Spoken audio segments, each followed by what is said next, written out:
Welcome, greetings, salutations, hello there. Happy Tuesday, everybody. This is Gabrielle Victoria, and I am so excited to bring you guys Sip and Tip Tuesday. So, before I really get into our sip and our tips, I want to shout out a very special Black-owned business, T-shirt chefs, okay? Y'all see the shirt I'm wearing? Y'all see how dope it is? Free-ish, and it's Juneteenth. T-shirt chefs, okay? I'm gonna link their information underneath this video so you guys can go check them out. But they design, they print, and you can get your order within the same week. I mean, almost the next day. She's amazing to work with, extremely talented. And if y'all don't know, all month long we are supporting Black-owned businesses. We need to do it all year long, but since it's Juneteenth, we're gonna celebrate and highlight Black businesses all month long, okay? So if y'all don't know, I'm gonna give y'all a short little history lesson. Juneteenth is the day that slaves in America were officially free, 1865.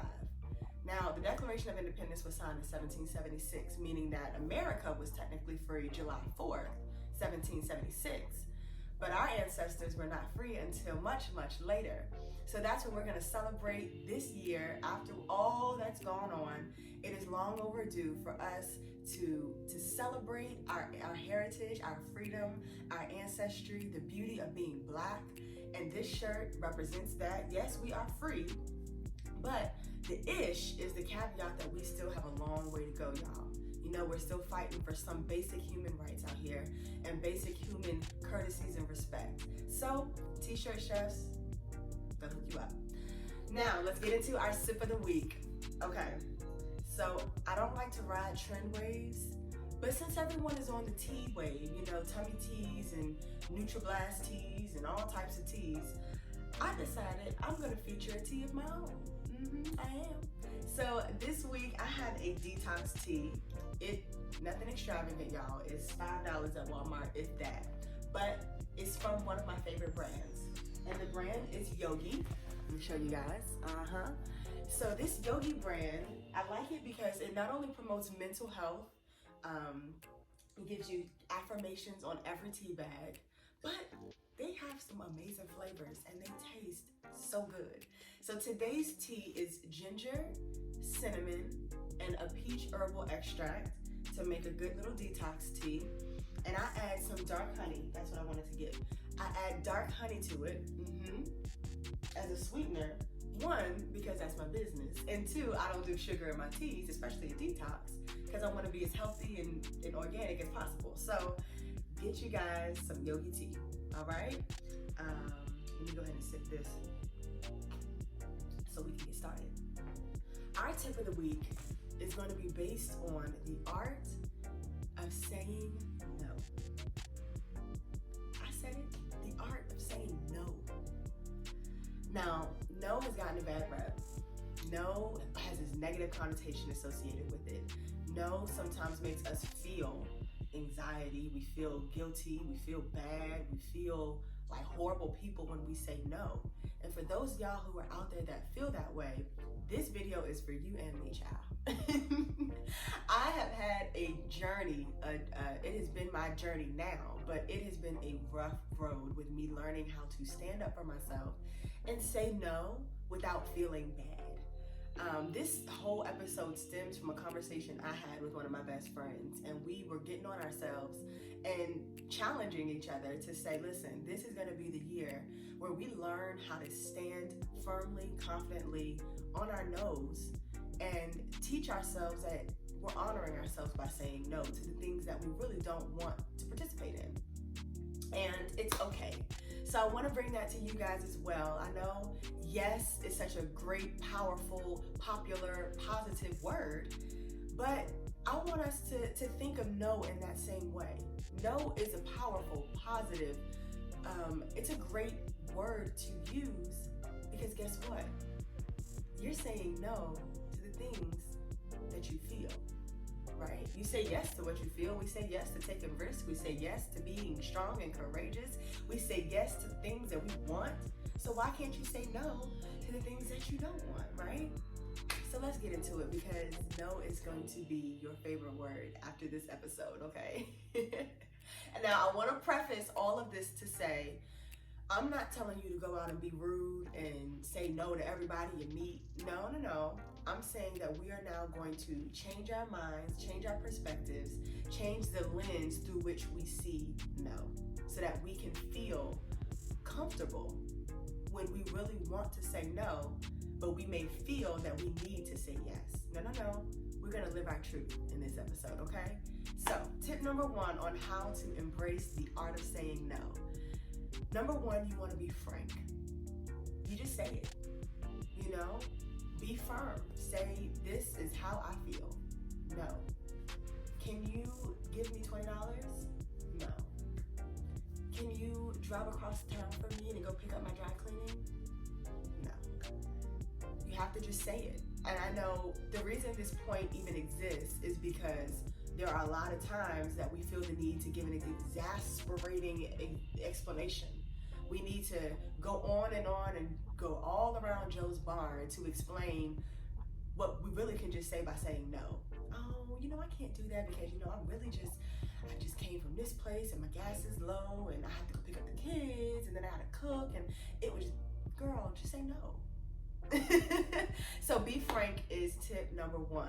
Now, tip number 2 is be courteous. Why does that matter? Because here's what's important, especially for people like me who feel guilty and don't want to hurt people's feelings, and you want to stay in connection and positive rapport with people. So I end up saying yes because that makes me look good and it makes you feel good. But being courteous is your out.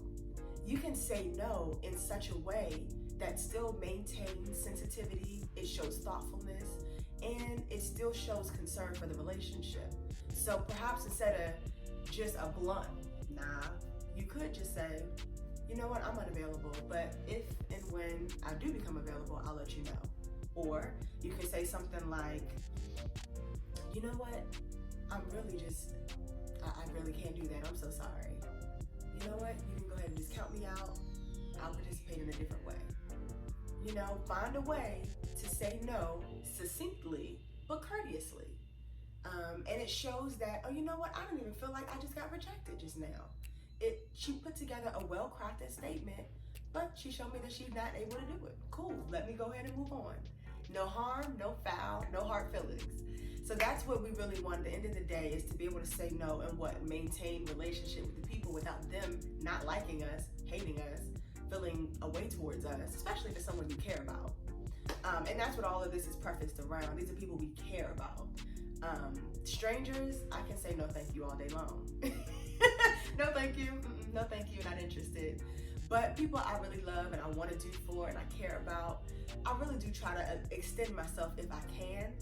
But this is really important because being courteous allows you to preserve that rapport without coming across as nasty and unyielding and greedy and selfish, okay? So that's tip number 2. Tip number 3 is be resolute. This is the most important one because this is where your yes has to be your yes and your no has to be your no. Because going back to our first episode on self-care and our last episode on boundaries, saying no teaches people what they can expect from you. It teaches them how to treat you. If you know that you say no here, they know when they ask you another day, you say yes, they learn that they can manipulate you. They've learned that you have a soft spot, or maybe she just needs a few days, or maybe if I phrase it this way, I can get her attention and she'll say yes. Baby, no is no. I said no yesterday, I said no today, and guess what? I'm gonna say no tomorrow. So you have to be resolute and stand firm. Sometimes I felt bad, I feel guilty. There's no good reason why I said no, but guess what? Your reasons are your reasons, and you don't have to feel bad about it. So don't call them back and say, you know what, I can come, don't worry about it, no big deal. I can move my stuff around, I can reschedule my day. Now, there's balance, and there's situations where anytime this can change, but for the most part, you have to be a man or woman of your word so that people know that you are that. If I say yes, you can hold me to it. If I say I'm gonna be there, you know I'm gonna be there. I say I'm gonna be there by a certain time, I'll be there by a certain time. People know that about me because I'm a woman of my word. My yes always means yes. Now, we gotta sharpen that up on the no side because my no may be yes tomorrow. And you can't do that. You have to be consistent with people. So that's what resolute means in terms of embracing the art of no, okay? So those are my 3 tips. Be firm, be courteous, and be resolute when you say no. And I guarantee you, it'll improve the way that you feel because it is a form of self-care. Taking time to evaluate what is going to take your energy, is going to take your time, it's going to take your effort. You know, it may take your money. You're allowed to feel. You're allowed to make decisions, and sometimes those decisions don't have to benefit the other person. If you decide you just want to stay in and nap and watch TV instead of helping your friend move, you are allowed to do that without feeling guilty. So the art of saying no, guys, I promise you that it is a form of self-care. It's healthy, and it's just as powerful, impactful, and positive as saying yes. So go ahead and share this with all the people you know that may have a reluctancy or hesitation to saying no. I know this video is specifically for me. I'm gonna go back and watch it on days that I feel a little iffy. But for the most part, I hope that this helps. I want you guys to tune in next week. Like and subscribe, and I'll see you guys on the other side. Have a good one. Bye.